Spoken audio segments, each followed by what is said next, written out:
They beat earnings. Earnings were projected at $1.38, and they were actually at 150. So that's something that I think is important to note. In 2019, they generated $46.3 billion in revenue. And then with the further expansion of their oncology pipeline, they acquired a biopharmaceutical company called Arkwell, and that was in 2019. And then on the right, you'll just see some of their total sales for 2019. Keytruda is one of their main drugs that's really a driver. In the next couple of years, you could see Keytruda equating to $20 billion in sales. But they've also, it's more or less just to show how diversified their product portfolio is.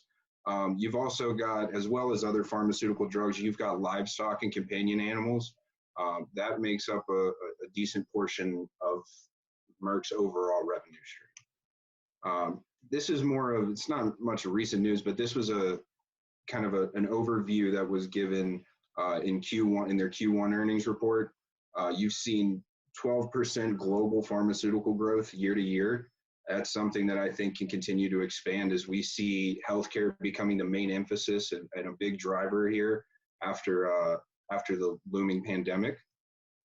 In some recent news, Merck sees $2.1 billion coronavirus hit to 2020 sales. While that's significant, I think long-term it's not entirely that relevant. Obviously, they're taking a bigger hit right now just because hospitals and other resources, like I said, the 66% of their pharmaceutical drugs are not being able to be administered. So while that's significant, I believe in the long term, it's rather null and void. And in 2021, or in Q1 of 2020, you saw them beat earnings estimates, which is kind of, and still the stock is trending down simply more or less because of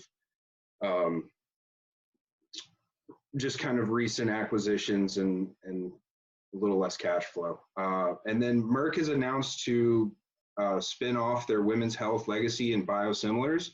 So basically they're going to take the more profitable side of Merck and then the less profitable side, try to grow both of them at the same time. And that kind of gives them a little more mobility. It also gives them an opportunity to invest in some R&D, which they've continued to do it and see a profit on a really steady basis.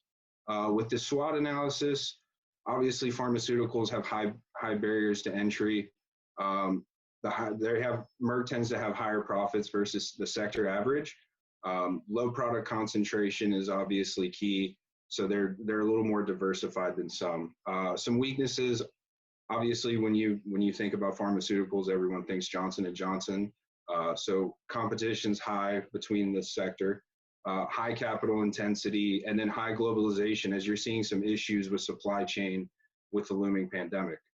Couple opportunities, research and development. They have a lot of opportunities in R&D, especially with oncology, in order to continue to push Keytruda and really make that one of the most powerful drugs on the market.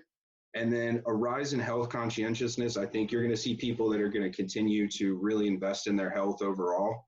And then animal growth is really more or less, you're seeing domestication in China actually of dogs and cats recently announced.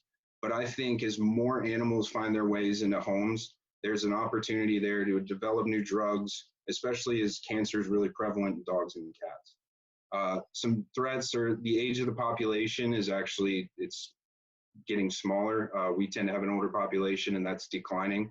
People are also living longer. Low outlier growth, there's obviously it's a very competitive space, and then fast regulation is also an issue. So this is just a brief view of the market share. More or less what I really want to emphasize here is I think in the next couple of years, you're going to see some smaller companies getting bought up by companies like Pfizer, Johnson & Johnson, and Merck. So I think that gives them an opportunity to eat into some of that market share and also expand. But with where Merck's positioned, especially with Johnson & Johnson, I think they're in a really good spot. So this is a 5-year cumulative total. This is just to kind of show you from 2014 to 2019 what those returns would look like. In 2017, you saw Merck Merck announced that they were partnering with AstraZeneca in order to kind of tackle the oncology pipeline. And ever since then, their key drug, Keytruda, has done really well. So that's been a main pusher of that growth in the last 3 years.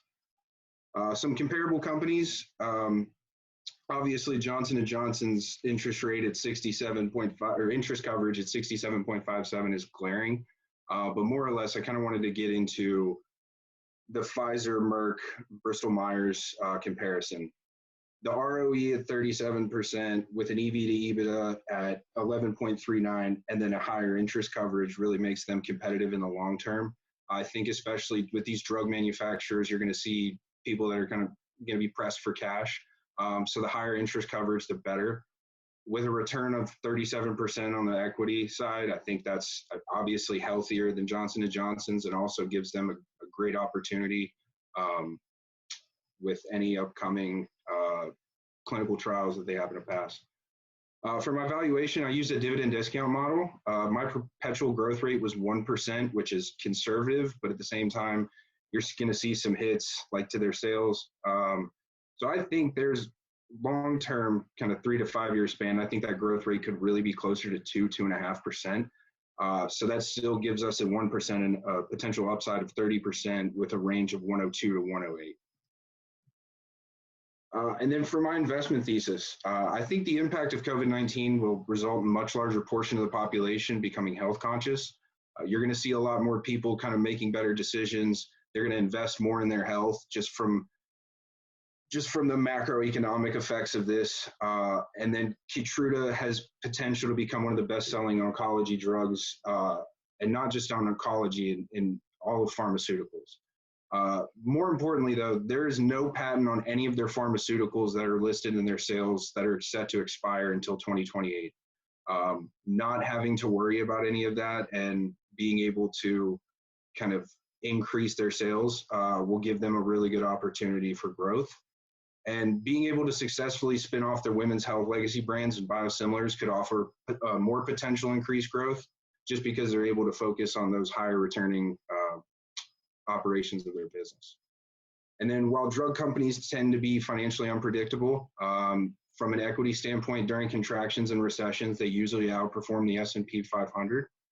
So with that being said, it's my opinion that Merck & Company is a buy at 3% of our portfolio at 79 cents a share with a target price of 104.